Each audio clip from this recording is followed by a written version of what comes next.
Gente, eu tenho que contar um pouquinho a minha história musical.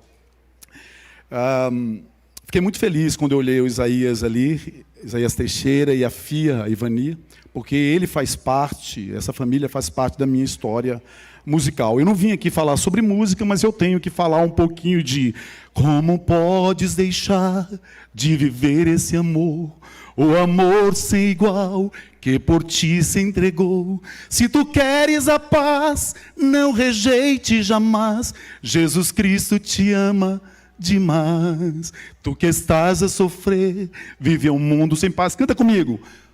Tem seu prazer em tantas coisas banais.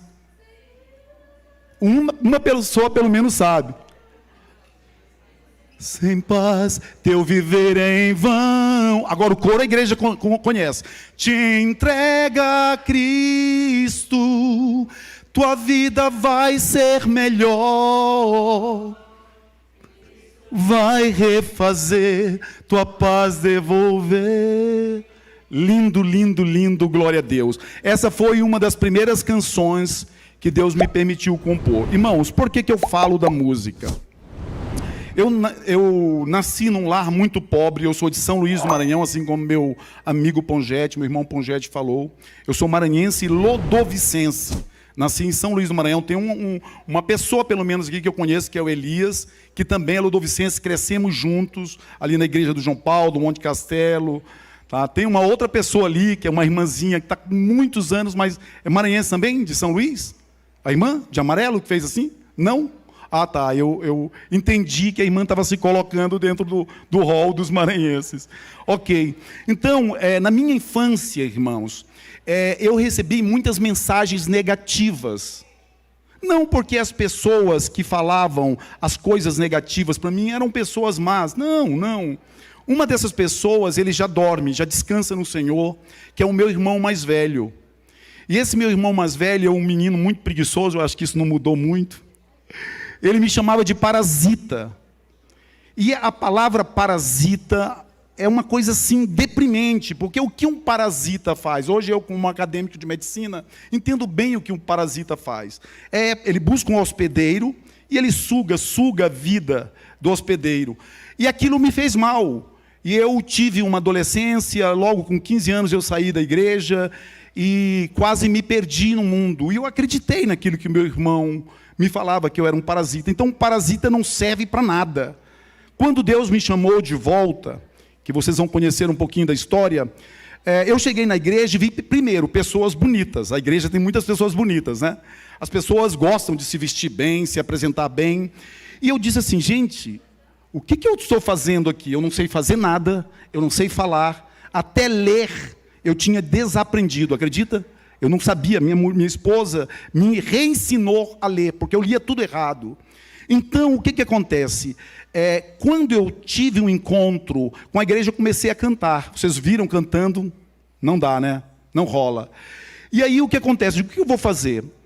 Como todo nordestino é meio poeta, eu também tinha lá as minhas poesias e tal. E um dia eu apresentei a poesia para um amigo, Flávio Henrique, que posteriormente compôs a música A Volta, que é a música célebre que a Iveline me desse a vida, me desse abrigo. E aí eu apresentei, o povo está querendo cantar, porque é tão linda a canção que você quer cantar. E aí o que acontece? Eu apresentei uma poesia para o Flávio, sem querer, assim, Flávio, eu escrevi isso aqui, mas eu não tinha noção que o Flávio ia fazer um convite inesperado. Ele disse, Pedro, vamos transformar essa poesia numa canção. Ele sentou ao teclado, um grande músico ele, e começou a dar melodia para aquilo. E eu, assim, achei mágico, irmãos. Eu disse, gente, o que é isso? Eu dou uma letra e o cara põe uma música. Enfim, para sintetizar, eu não parei mais. Comecei a escrever muitas poesias. Chegou um momento que o Flávio Henrique disse assim para mim, Pedro, deixa eu te falar uma coisa, não dá mais. Como assim, Flávio? Aí nós já tínhamos feito coletâneas para Campori, para acampamento lá no Maranhão. Já muitas pessoas nos conheciam como compositores, eu também. Mas só que o Flávio colocava o quê? A melodia. Eu escrevia a letra, a harmonia e melodia era do Flávio. E um dia, para ele se ver livre de mim, ele disse assim, Pedro, vamos fazer o seguinte, eu não consigo mais, né? Eu tenho muita coisa que eu gosto, eu sou paraquedista, isso e aquilo. Escreve tua própria melodia. Eu digo, como, Flávio? Se eu não toco nem flauta doce. Aí ele me ensinou um conceito. Ele disse, você sabe solfejar, assobiar? Eu digo, sei, mal, mas eu sei. Ele disse, pois é, toda vez que você solfeja, assobia, você está construindo uma melodia, uma música. Então vai lá e te vira.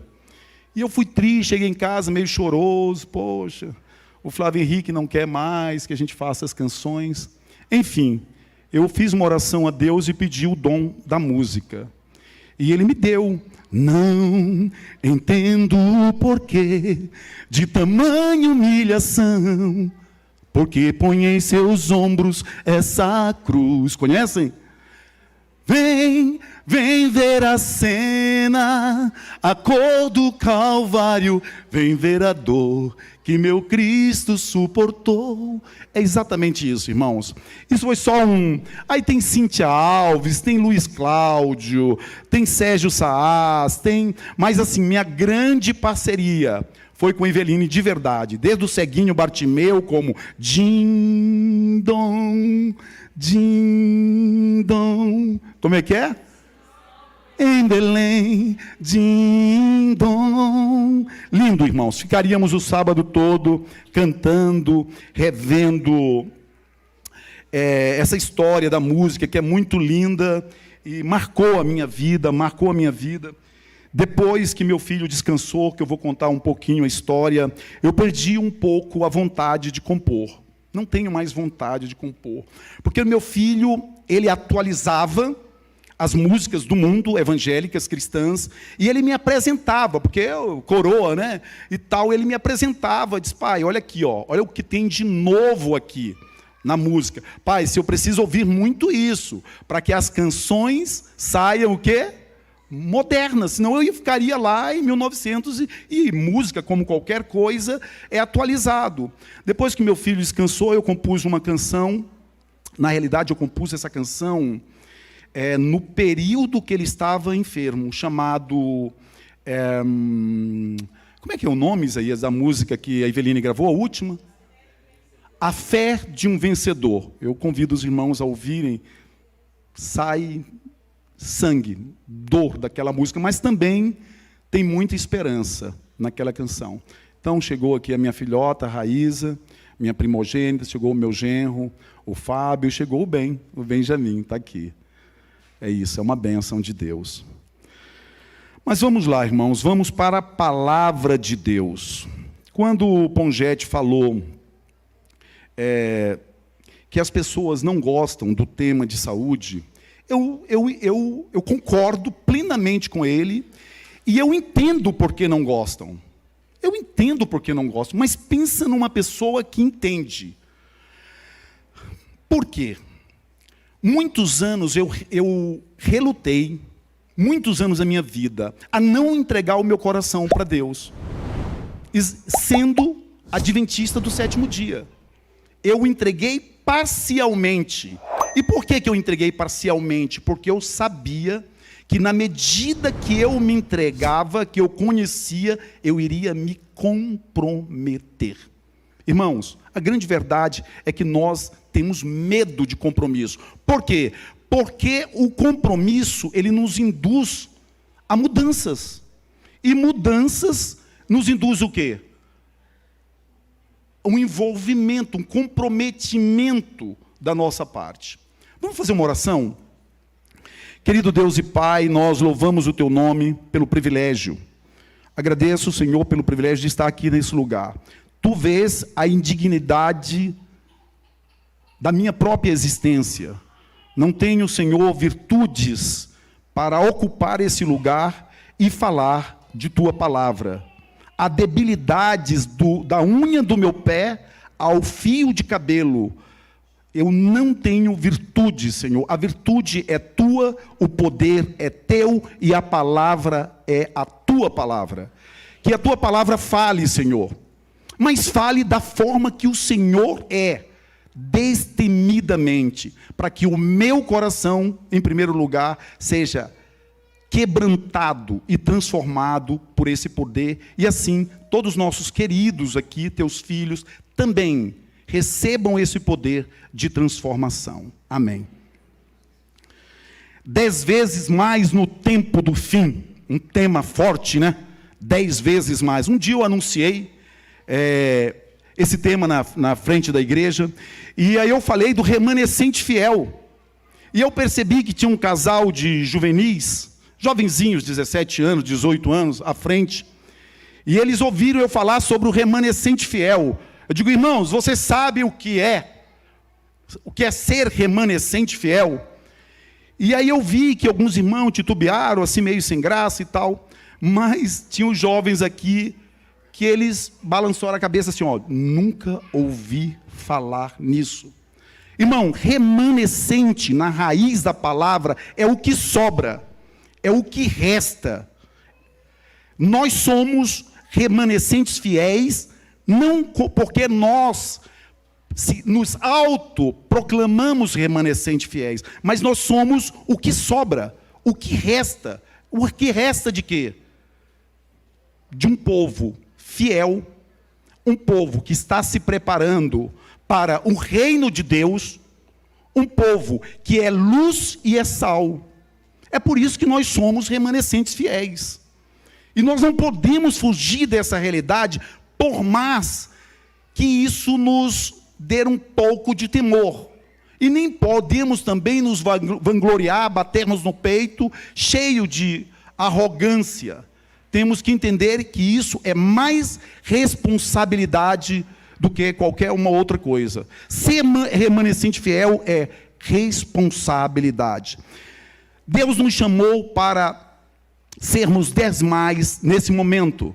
Eu vou estar buscando aqui a história de Daniel, Ananias, Misael, Azarias, que é Daniel, Sadraque, Mesaque e Abidnego, uma história que nós conhecemos já. Houve uma grande confusão depois que Salomão morreu e deixou o seu filho, Roboão, porque Salomão estava colocando uma carga de tributos, nós sabemos, sobre o povo, e o povo estava descontente, insatisfeito. Aí houve a divisão do reino do norte e o reino do sul. Nós sabemos que o reino do norte ficaram com 10 tribos, tá? Em Israel, em Jerusalém, e o reino do sul apenas com 2 tribos em Judá.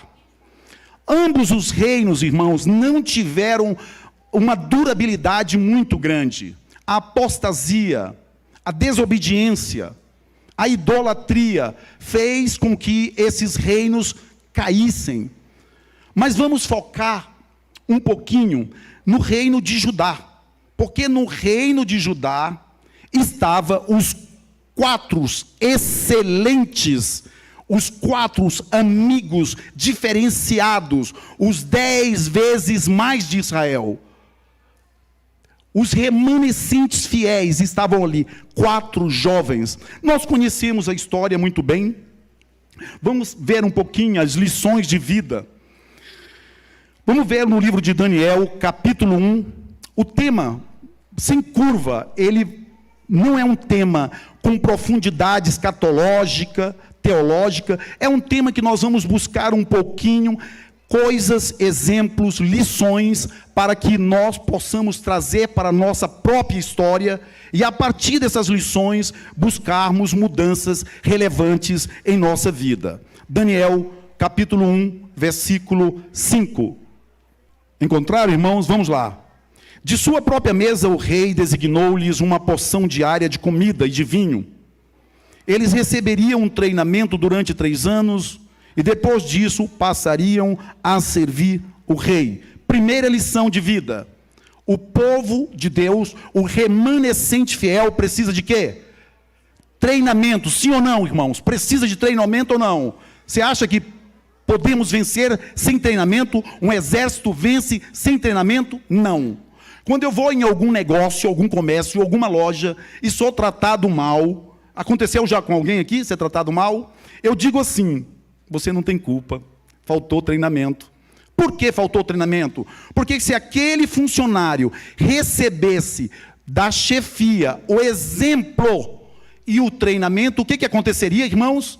Eles não tratariam mal um cliente que vai levar o dinheiro, que vai levar o crescimento daquela empresa. Então, treinamento. Chegaram, foram identificados e disse, olha, agora vocês vão passar pelo treinamento. Daniel, contudo, decidiu não se tornar impuro com a comida e com o vinho do rei, e pediu ao chefe dos oficiais permissão para se abster deles. Daniel 1:8. Decidiu é a palavra que temos que guardar. Bora, Mari. Apesar de tudo isso, um momento foi comparado cara e caras, rostos e rostos, e foram comparados os 4 excelentes de Israel, que eram cativos em Babilônia, com as outras pessoas, com aqueles outros que não tinham os hábitos e o estilo de vida, e não conheciam o menu edênico. O que eu vim apresentar para os irmãos nesta manhã é que Deus do céu nunca mudou, e Ele tem um cardápio, Ele tem um menu, e toda transgressão do menu do Éden é o mal que nós sofremos. As enfermidades, as doenças que estão nos assolando, o povo de Deus, em pouco, para não dizer nada, se diferencia do povo secular. Durante o período de pandemia, praticamente quase todos nós perdemos pessoas queridas, irmãos.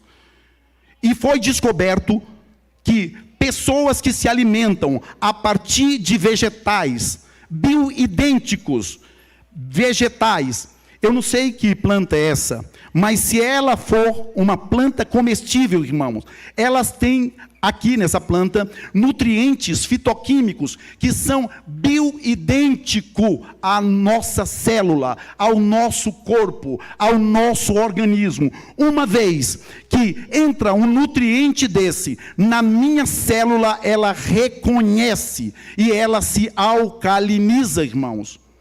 Pois foram exumados cadáveres, lógico, que morreram, e descobriram que pessoas que tinham abaixo de 25 nanograma por litro de sangue, elas tiveram Covid e morreram, não teve jeito. Pessoas que foram exumadas, ou melhor, pessoas que foram feitos testes, e que elas tinham acima de 35, 40 nanograma por litro de sangue, elas até foram entubadas, mas elas saíram do tubo com vida. E pessoas que tinham acima de 50 nanograma por litro de sangue de vitamina D3, elas até contraíram a Covid, mas não passou de uma gripezinha. Vocês conhecem muito essa frase, gripezinha, que irritou muita gente, mas é a verdade, irmão. Então, Daniel e seus amigos, Daniel capítulo 1, versículo 10, quem vem, acompanha comigo, tinha convicção que o menu do Éden, que o cardápio de Deus iria fazer toda a diferença. Vamos lá? Daniel 1:10. Apesar disso, ele disse a Daniel, ele quem? O homem, o oficial que estava responsável por eles. Tenho medo do rei, o meu senhor, que determinou a comida e a bebida de vocês.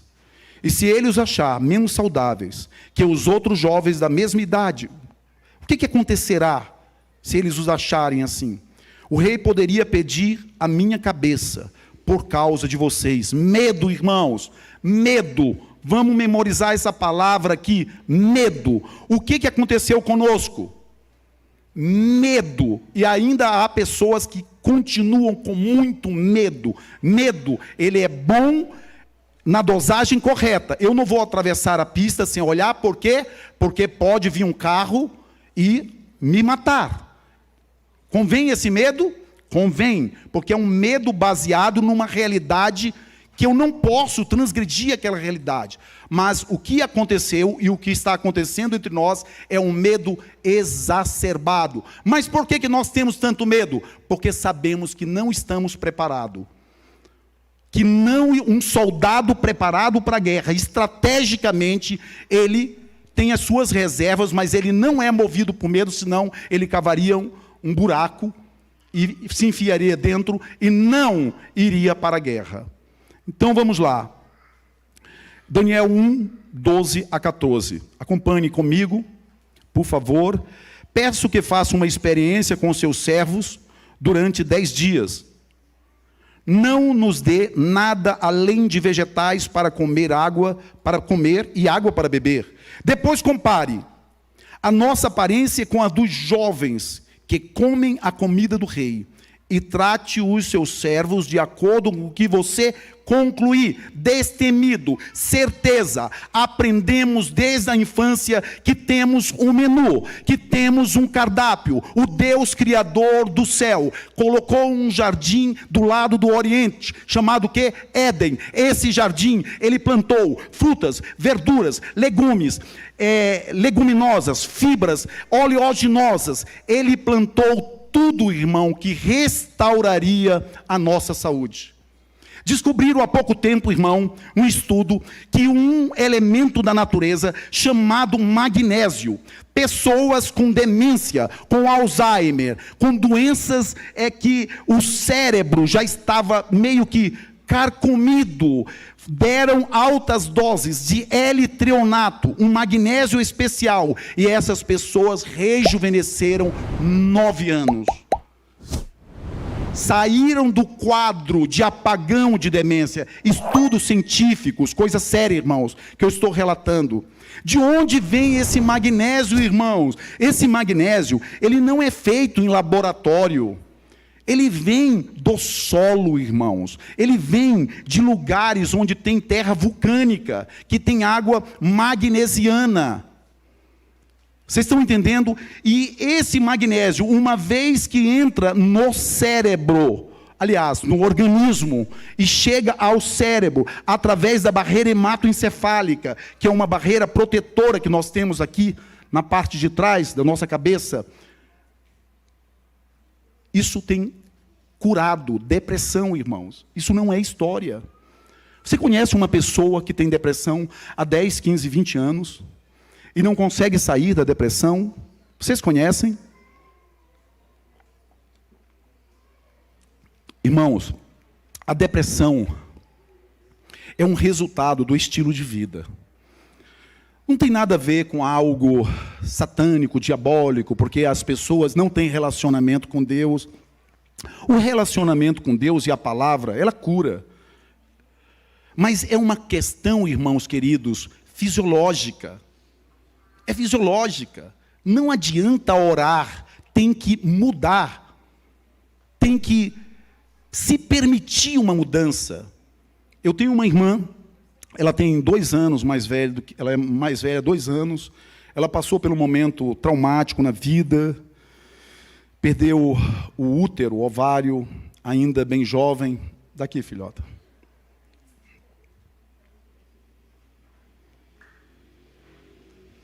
E a minha irmã desenvolveu uma depressão severa. E casada já há mais de 20 anos, não conseguiu mais, através da depressão, manter o casamento. Pediu o divórcio, simplesmente saiu de casa. Saiu de casa, pegou um avião e disse que ia para o Maranhão, para a casa da minha mãe e do meu pai, idosos. E, providencialmente, eu acredito, ela se sentiu mal dentro do avião. Entrou em crise, pânico, e chegaram em Brasília, pediram para ela descer e entrar em contato com a família. E tinha um contato de uma irmã minha, Joquebede, que mora aqui em São Paulo. E a minha irmã pegou um avião rápido e foi buscá-la em Brasília, e trouxe.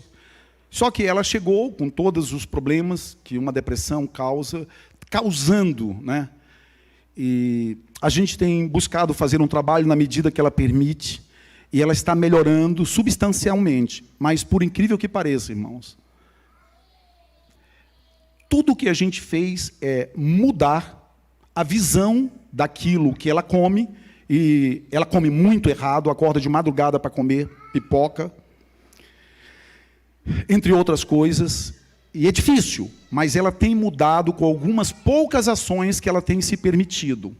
Eu estou abrindo esse parêntese para que os irmãos, junto com o texto bíblico, entendam, Porque nós já ouvimos muitos sermões falando sobre o comportamento de Daniel e seus amigos. Mas nós olhamos muito num campo espiritual e que não está errado. Mas eu quero que, meus queridos irmãos, hoje, que a gente analise o contexto fisiológico. Nós temos algo que no passado chamavam de segundo cérebro, que chamávamos também de flora intestinal. Hoje chamamos de microbiota intestinal. Para cada 10 pessoas, 9,8 tem algo chamado de disbiose, que é um desequilíbrio na microbiota intestinal. Ninguém desenvolve disbiose porque come lechuga. Sabe o que é lechuga? Alface. Porque come berro. Sabe o que é berro? Agrião. Que come rebolacha. Conhece a rebolacha? Isso? Beterraba. Ninguém desenvolve disbiose por isso. Sabe por que nós desenvolvemos disbiose? Porque comemos trigo. Depois do transgenismo foi 400% potencializado a quantidade de glúten. Era para romper a barreira hematoencefálica, só fitoquímicos, magnésio, selênio, manganês, cálcio, mas não. Glúten consegue romper a barreira hematoencefálica e inflama o cérebro. Daniel, Sadraque, Mesaque e Abidnego, Ananias, Azarias, os nomes hebreus deles, sabiam o que estava em jogo, irmãos. Não era só uma questão espiritual, era uma questão de saúde, de sabedoria. Vamos para frente um pouquinho? Olha só isso aqui, irmãos. Próximo, Mari. Olha essa outra lição de vida. Em Daniel capítulo 2, versículo 10, diz o seguinte: os astrólogos responderam ao rei: não há homem na terra que possa fazer o que o rei está pedindo. Nenhum rei, por maior e mais poderoso que tenha sido, chegou a pedir uma coisa dessas a nenhum mago, encantador ou astrólogo. O que ele estava falando aqui? Pedi que fosse interpretado um sonho que ele nem lembrava, tá? Mas há um homem, vamos lá em Daniel 1:25, irmãos. Então Arioque, depressa, introduziu a Daniel na presença do rei e disse-lhe assim, achei um homem dentre os cativos de Judá, o que fará saber ao rei a interpretação. Não há um homem, os astrólogos, os cientistas, os estudiosos, irmãos. Eu estou dentro de um centro acadêmico que tem pessoas formadas em grandes universidades do mundo.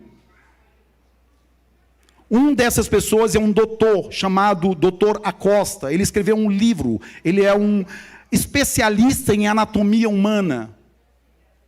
Eu, quando olhei esse homem dentro do morgue, dentro da parte onde fica as peças, os cadáveres, eu imaginei que esse homem tinha uns 75 anos, porque ele estava bem idoso, muito sábio, voz branda. Só que eu comecei a perceber que de vez em quando ele tinha que parar, sentava e pegava um pouquinho de água, colocava na boca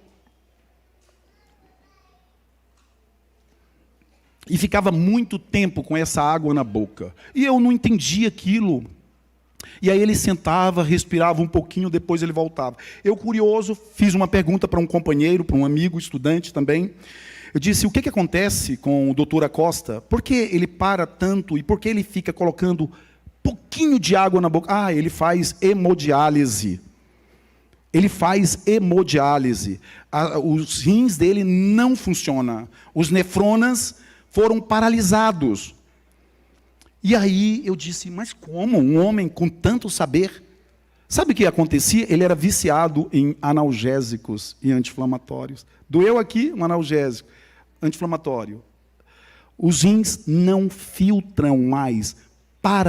Tem que fazer hemodiálise. E aí esse homem de 58 anos parecia ter 70 e tantos anos. Vocês entenderam? Só que Aqui nós olhamos que nós que temos um chamado, que nós que somos alertados, nós não podemos ficar, irmãos, chateados com essa palavra. Eu falei em uma igreja que eu fiz, não vou falar o nome porque é Fuxico, né? O nome é Fuxico, que eu preguei e fiz o seminário sábado passado. No final do culto, eu perguntei, quantos irmãos estarão comigo à tarde? 4 levantaram a mão. Eu digo, nossa, então eu fui muito mal aqui, não consegui passar nada. Eu brinquei com a igreja, digo, isso não é verdade, irmãos. Vocês estão ainda com dúvida, né? Aquele sono e tal. Brinquei com a igreja, e graças a Deus, o Deus do céu mudou a cabeça deles, eles estavam na igreja, eu não falei sozinho. E um ancião dessa igreja me procurou no final e disse, irmão Pedro, eu estou com muita vergonha, me deu vontade de levantar e falar com a igreja, e isso, e aquilo. Eu digo, não, irmãos, nós estamos num patamar de igualdade, nenhum de nós somos superiores um ao outro, todos nós temos debilidades. Eu entendo, meus irmãos. Por que eu tenho que saber sobre saúde? Ele vai falar mal da carne, certamente. Não, irmãos, eu não falo mal da carne. Muito ao contrário. Eu sou nordestino. Eu sou de São Luís, do Maranhão. Eu sou filho de piauiense. Eu comia buchada de bode. Mocotó. Sabe o que é mocotó, irmão? Desculpa. Mocotó é nojento. É a tripa e o bucho do boi, limpo. E depois, lá no Maranhão, tem um negócio que eles pegam a junta, que são nervos, cartilagem do boi, e põem para cozinhar. Irmão, isso fica com um cheiro bom. Isso fica saboroso. Mas se a gente for analisar bem, é nojento. Mas era a minha alimentação. Meus pais me ensinaram a comer assim, irmãos. Então eu não estou aqui para levantar, eu não sou juiz, para sentenciar, para condenar. Eu estou aqui para trazer um alerta. E é um alerta científico, porque os dados que eu apresentarei aqui, todos são respaldados por doutores e pós-doutores. São estudos científicos que mostram que existem substâncias tóxicas em alguns alimentos que são mortais e estão matando a igreja de Deus. E Deus tem que suscitar homens, tem que suscitar mulheres que tenham coragem, porque é difícil falar. É difícil falar um tema, irmãos. Eu queria falar de música, porque eu sei que de música vocês iam gostar e ficar alegres, felizes comigo, ia lotar aqui. Mas eu não vou falar de música. Eu vou falar de saúde orgânica. Eu vou falar do menu do Éden. Próximo, Mari. Mais lições de vidas. Olha isso aqui, irmãos. Olha isso aqui, irmãos. Eu quase não uso textos de Ellen White. E não é porque eu não seja fã. Não é porque eu não goste. Porque eu digo, a igreja conhece. Uma irmã vegetariana, no final do culto, disse, irmãos, eu percebi que o irmão não falou em carne em momento algum, em carne vermelha, isso. Eu digo, vou falar o quê, irmã? Todo mundo sabe desse tema. E como eu estava fazendo um seminário, que era o mecanismo por trás das doenças 3, não tem carne, porque tem no 1 e no 2. Então, se vocês não quiserem ouvir nada sobre carne, simplesmente não venham. Mas é científico, tá? Eu nem vou usar texto de Ellen White. Eu vou usar ciência para mostrar para os irmãos o que está acontecendo. Vamos lá? A maior necessidade do mundo é a de homens, homens que não se comprem nem se vendam. Homens que no íntimo da alma sejam verdadeiros e honestos. Homens que não temam chamar o pecado pelo seu nome exato. Homem cuja consciência seja tão fiel ao dever como a bússola o é ao polo. Homens que permaneçam firmes pelo que é reto, ainda que caiam os céus. Irmão, está aqui. Daniel, próximo, Mari, Sadraque, Mesaque e Abidnego. Homens firmes ao chamado deles.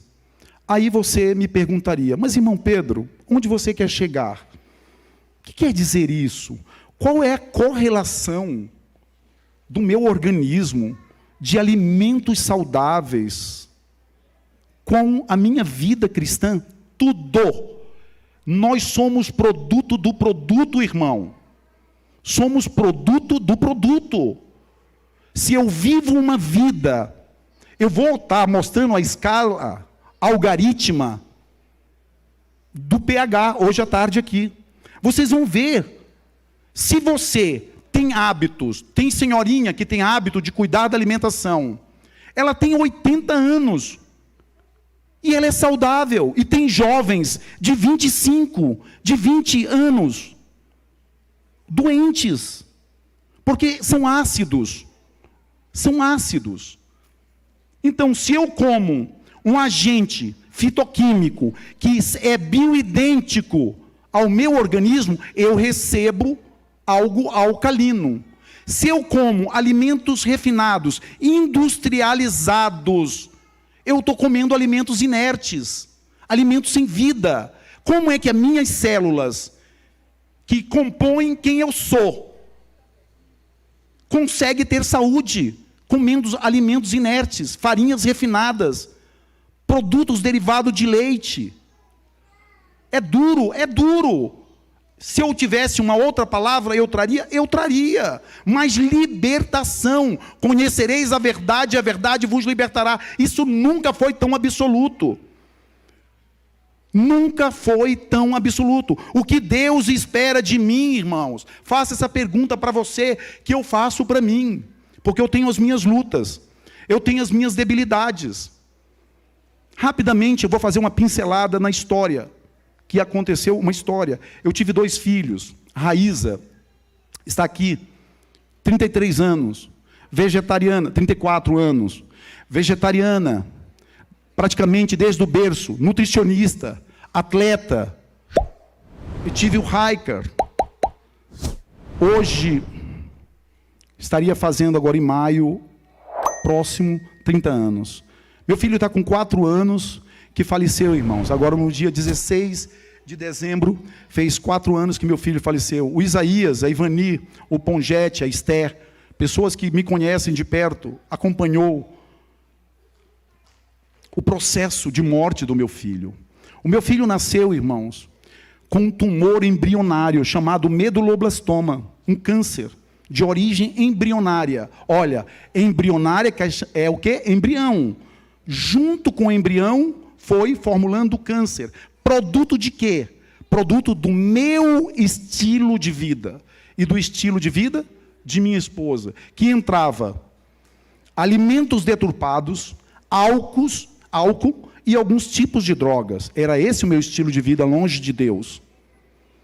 E meu filhinho, com 1 ano e 4 meses, nós descobrimos que ele tinha esse tumor no cérebro, já com metástase para toda a sua coluna. Naquele momento, irmãos, eu recebi um chamado, porque veio bomba. Veio primeiro o teste de HIV positivo do meu irmão mais velho, que me fez um convite para ir na igreja. E que eu disse, eu vou, por ele. Depois de 6 meses, eu já não estava na igreja pelo meu irmão. Eu estava na igreja por mim e pelo meu filho. Meu irmão já descansa há muitos anos. Se converteu, se entregou, mudou a vida dele promíscua em uma vida quase irrepreensível, porque ele era humano, mas uma vida incrível, chamado Abdoral, meu irmão. E com 6 meses, depois nós descobrimos esse câncer do Hiker.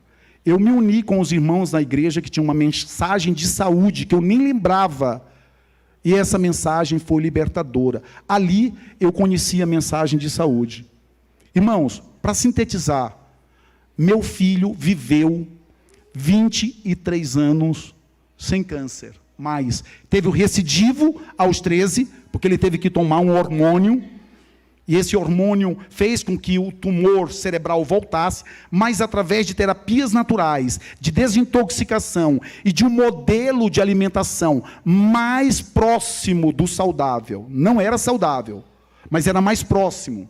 Meu filho foi restaurado. Os médicos do Hospital das Clínicas, nunca um médico entendeu a cura do Hiker.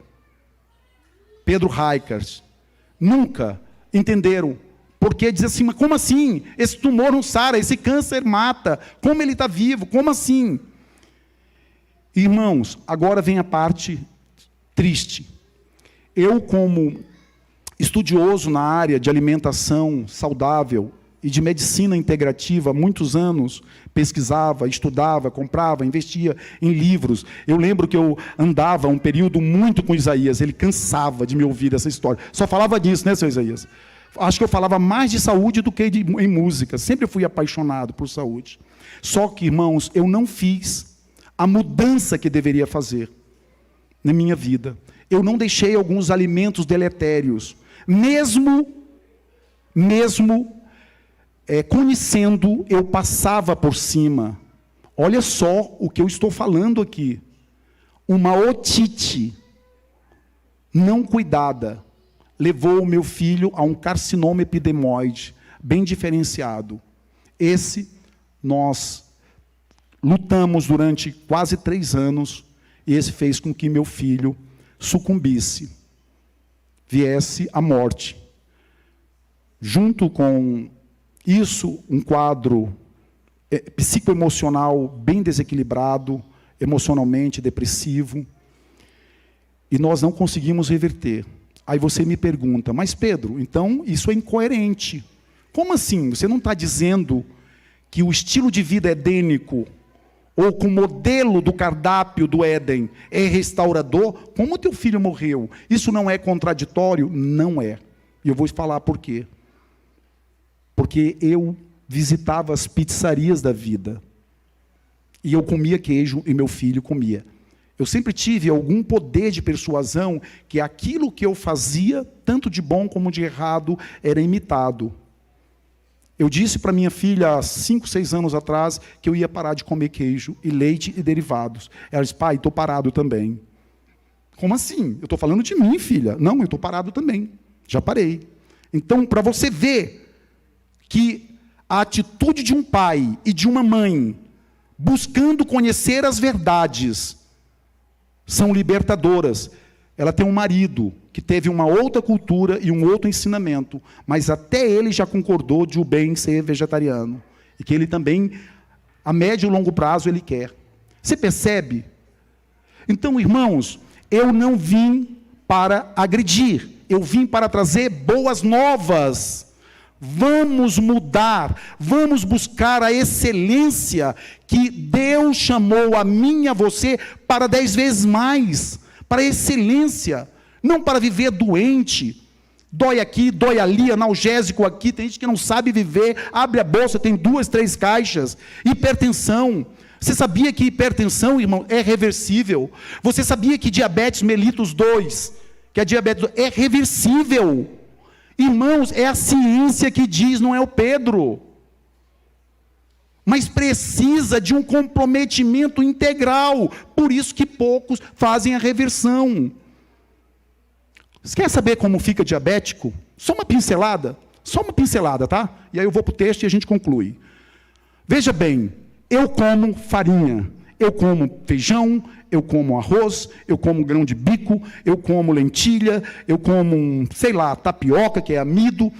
Tudo vira açúcar. Tudo vira açúcar. Ah, irmão, mas eu não como açúcar. Não. Entenda bem. Açúcar não é para comer mesmo, porque açúcar é uma droga viciante. Eu estou falando que todos os carboidratos viram açúcar. Então, eu tenho que ser seletivo. Uma vez que eu coloco em demasia carboidratos dentro de mim, eu fico hiperglicêmico.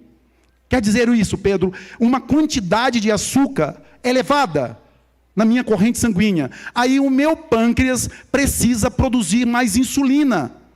Para quê? Para que aquela glicose, aquele açúcar, tenha acesso à célula. A açúcar chega, bate na porta, irmãos, da célula e diz, pâncreas, eu estou aqui. E o pâncreas entende, diz, tá bom, vou produzir insulina. Só que eu coloco muito carboidrato, muito, e eu produzo o quê? Uma hiperglicemia. Aí o meu pâncreas, coitadinho, fica que nem eu. Depois de 1 ano sem férias, cansado, como eu estou, que deu vontade até de sentar. Diz assim, não aguento mais, não suporto mais. Eu produzo insulina, mas ele não para de colocar açúcar. Eu não consigo. E aí ele diz, a partir de hoje, eu estou resistente. Não produzo mais. A gente chama de resistência insulínica. Entendem, irmãos? Como eu reverto isso? Eu vou para a origem, tiro os carboidratos excessivos, deixo só aquele para manter a minha energia celular. Porque eu preciso de carboidrato. Eu preciso de açúcar. Entende? E aí o pâncreas diz, opa, está com 6 meses que não tem pico de glicemia. O que está acontecendo? Esse cara, esse moço, essa mulher, está mudando, está criando vergonha, como minha mãe diria, minha mãezinha, vergonha na cara que ela usa. Assim. E aí ele diz, opa, eu vou começar a produzir de novo insulina. Acabou. Reverteu a diabetes. Pedro, é simples assim. Simples assim. Simples assim. Só que, para fazer... Irmãos, vamos aqui. Reino do Sul. Diferente de Daniel e seus amigos. Os homens que foram colocados para reinar no reino de Judá, falharam. Jeoaquim, 25 anos de idade, falhou. Joaquim, 18 anos, falhou. Foi para a apostasia, foi para a desobediência, não atentou para o conselho de Deus. Mari, próximo.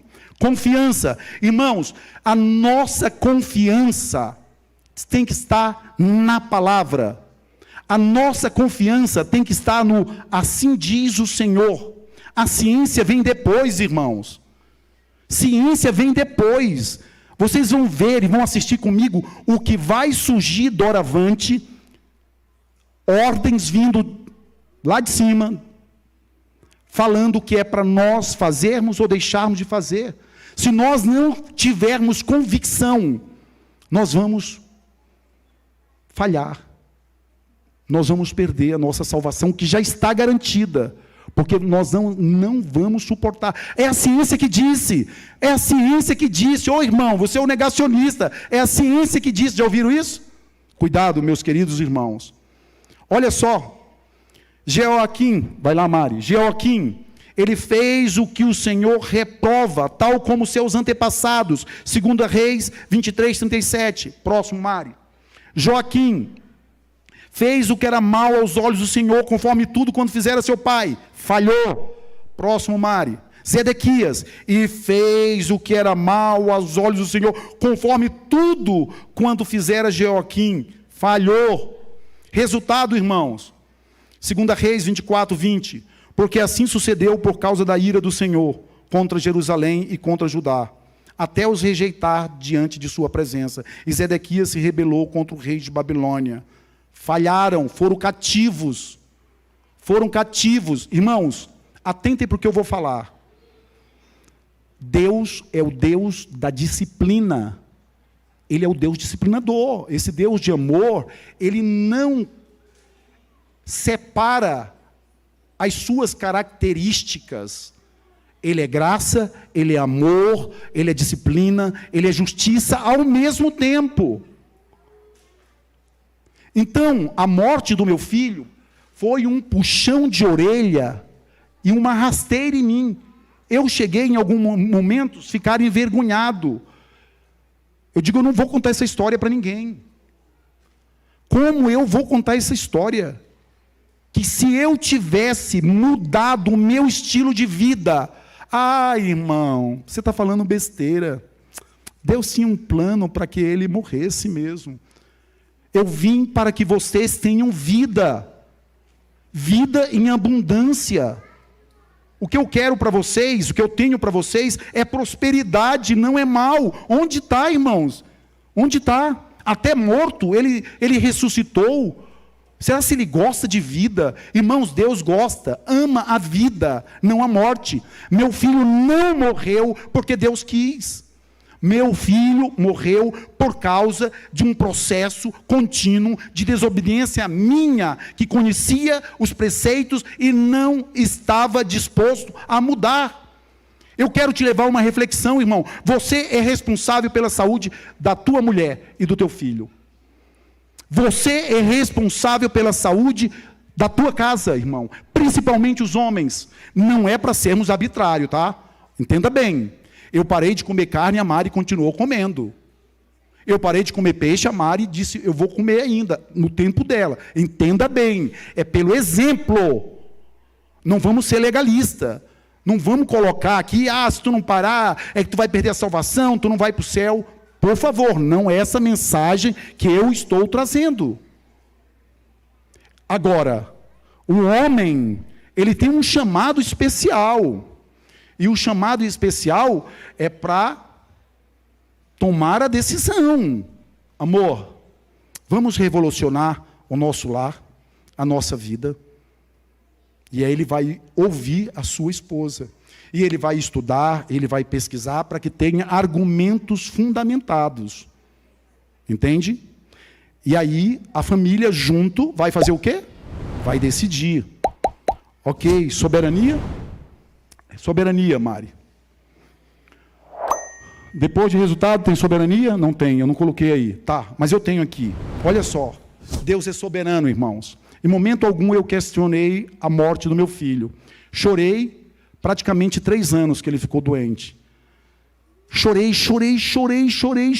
A única coisa que eu sabia fazer era chorar.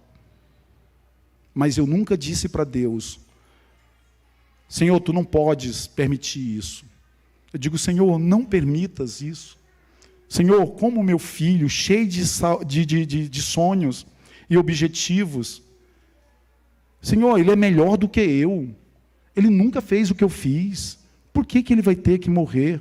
Mas, sobremodo, tu és soberano.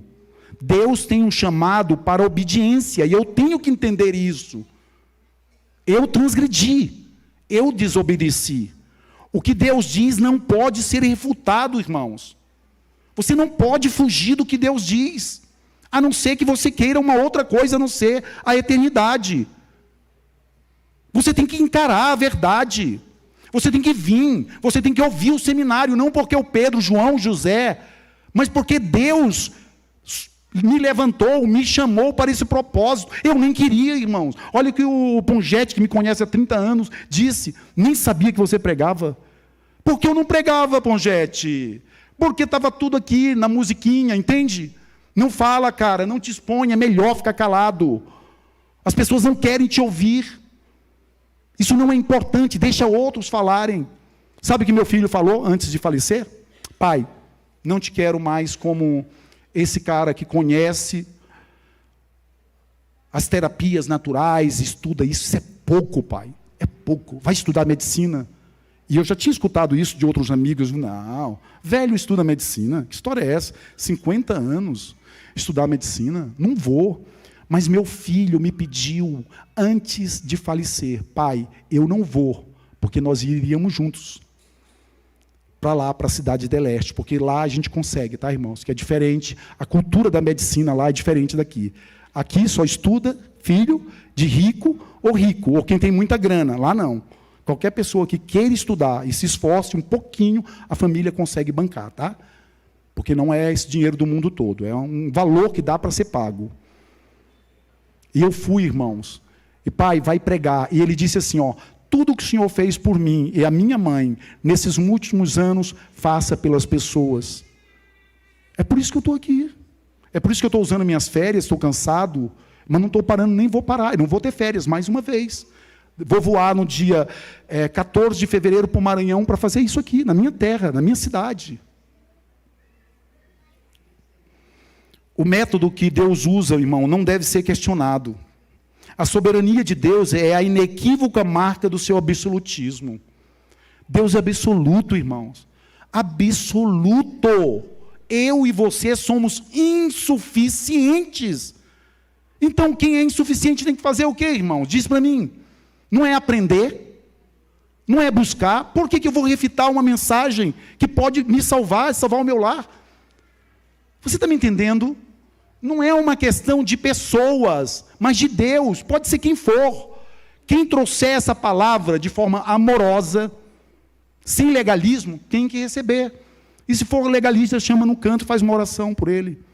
Porque o legalismo, quando não é equilibrado, ele faz mais mal do que bem.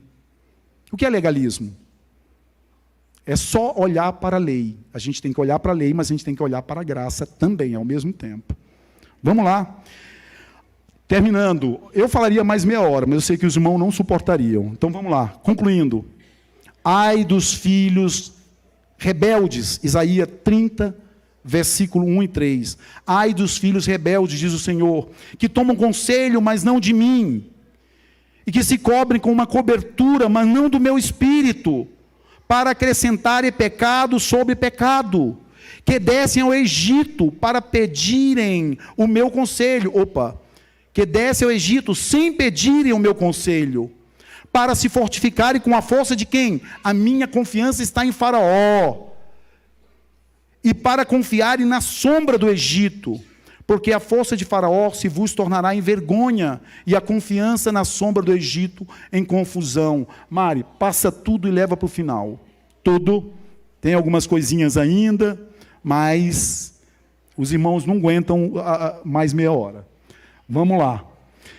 Todo mundo, ou praticamente muitos de nós, já ouviram esse grande pregador, escritor, Charles Spurgeon. Ele conta uma história que ele recebeu certa vez, um pedido para ir orar para uma pessoa que estava muito enferma e possivelmente morrendo.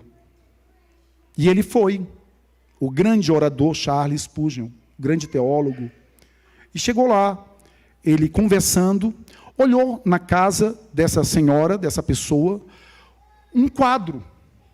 E ele olhou para o quadro e disse: que quadro é esse? E ele se aproximou e leu. E aí ele fez uma pergunta para aquela senhora: senhora, quem lhe deu esse quadro? Ela disse: não, eu recebi um papel com umas letras bonitas, meio que douradas. Eu achei tão bonito esse papel do meu ex-patrão, que eu coloquei num quadro, e está aqui. E ele chegou: senhora, a senhora sabia que isso é um testamento? Ah, não, eu não sabia. E que aí está dizendo que a senhora tem direito a todos os bens do seu ex-patrão, fazendas, terras, cavalos, bois. Ela disse: não, eu vivi numa miséria e estou morrendo na miséria. E ele disse: senhora, a senhora não observou o testamento. É uma história verídica. Eu não sei dizer se essa senhora era analfabeta, mas possivelmente sim. Mas por que ela não deu esse papel para ninguém ler? Irmãos, Deus deixou para mim e para você um testamento, uma verdade que eu não posso refutar. Eu não posso me esconder dessa verdade. A verdade é dolorosa. Eu lembro do meu filho recebendo uma injeção pequenininha com hormônio do crescimento, que depois ele aprendeu e ele mesmo se furava. Por quê? Porque ele desenvolveu o nanismo. Porque a hipófise dele não produzia o HGH, o hormônio do crescimento. E meu filho dizia para mim, e para a mãe, e para a irmã: crescer dói, né, pai? Crescer dói. Irmãos, para que eu tenha um pouquinho de crescimento, eu tenho sentido dores viscerais. E eu sei que você também. Os meus amigos que me conhecem, se você me conhecer, você vai ver mais defeito do que virtude. Eu não estou aqui querendo nunca, e não tento fazer com que você se iluda e olhe para mim e diz: ah, esse cara é incrível. Nada de incrível, eu não sou nada. Eu tenho 1 milhão de debilidades, mas eu tenho que reconhecer que Deus é Deus. E que se Ele deixou um testamento, eu tenho que observar esse testamento. Irmãos, meus queridos, eu estou vendo aqui, eu acredito que há próximo, se não tiver 200 pessoas, tem próximo a 200 pessoas aqui. Eu quero fazer um desafio para essa igreja nessa hora. Irmão, você não é responsável só por tua vida e da tua família. Você é responsável pelo teu vizinho que está morrendo. Diabético, hipertenso, com doenças autoimunes, lúpus. Ela, conhece ela? Está aí às portas, é estilo de vida. Ela, esclerose lateral amiotrófica. Eu conheci um cara genial, que eu até acho que ele foi dessa igreja, que já está com anos, ele faleceu, dessa estilo de vida, irmãos. Já está tudo elucidado. Então eu convido os irmãos que tragam um amigo, que tragam um irmão. Não queira só para você, não. Não omita, não se esconda. Venha, lote essa igreja, vamos aprender. Ah, Pedro, mas é um seminário muito longo. Venha, irmãos, venha, que você vai revolucionar a tua vida 10 vezes mais. A excelência que Deus pede de mim e de você. Vamos orar? Pai de amor, louvado seja o teu nome por teu poder. Louvado seja o teu nome por tua palavra. Louvado seja o teu nome pela maior dádiva do céu, Jesus Cristo. Louvado seja o teu nome, porque tu deixaste exemplos incríveis, que tudo está patente aos nossos olhos, só precisamos abri-los. Senhor, toca na minha vida e transforma. Toca na vida da minha família, da minha esposa, da minha filha Raíza, do meu genro Fábio, do bem, dos meus pais. Agora toca na vida, Senhor, desta igreja. Tu amas, Senhor, cada indivíduo que está aqui, cada filho teu. Toca, para que essa igreja te desperte e que ela seja um luzeiro nesse lugar, nessa cidade, nesse país e no mundo. Em nome do Senhor Jesus, nos despedimos até os nossos lares, até às 16 horas. Amém, Pai. Amém.